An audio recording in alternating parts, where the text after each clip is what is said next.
আসসালামু আলাইকুম রহমতুল্লাহি ওবরাকাত। দেশ ও দেশের বাইরে থেকে যে যেখান থেকে আমাকে দেখছেন শুনছেন সকলকে জানাই আন্তরিক মোবারকবাদ। আশা করি আলহামদুলিল্লাহ ভালো আছে। আজকে কথা বলবো কতটুকু সময় পরিমাণ সতর খুলে থাকলে নামাজ ভঙ্গ হয়ে যাবে। সতর এটি হচ্ছে ফরজ। আপনার যখন ফরজটা নষ্ট হয়ে যাবে তখন আপনার নামাজও নষ্ট হয়ে যাবে। তো পুরুষের জন্য সতর হচ্ছে নাভির উপর থেকে নিয়ে টাকনুর নিচ হাঁটুর নিচ পর্যন্ত।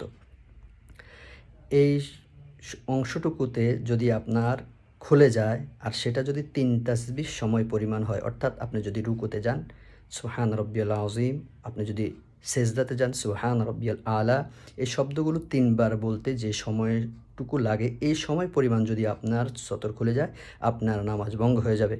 এই কথাগুলো বলার উদ্দেশ্য হচ্ছে অনেকে প্যান্ট পরে, প্যান্টের সাথে শার্ট গেঞ্জি অথবা টি শার্ট পরে তাদের রুকুতে গেলে দেখা যায় পিছনের অংশটা দেখা যায়। আর এই দেখা যাওয়ার কারণেই কিন্তু তাদের নামাজ ভঙ্গ হয়ে যায়। এটা সে নিজেও বুঝতে পারে না। তো আমরা যারা প্যান্ট পরি, শার্ট পরি, গেঞ্জি পরি, টি শার্ট পরি, আমাদের এটা মাথায় রাখতে হবে যাতে করে আমাদের এই প্যান্ট, শার্ট, টি শার্ট অথবা গেঞ্জিটা যেন একটু লং হয়। আমাদের যেন রুকুতে গেলে অথবা সেজদাতে গেলে এটার কারণে যেন আমাদের পিছনের অংশটা দেখা না যায়। তো আমরা এত কষ্ট করে নামাজ পড়লাম, নামাজটা যদি আমাদের না হলো, আমি নিজেও জানি না নামাজ ভঙ্গ হয়ে গেল, সেটা দুঃখজনক।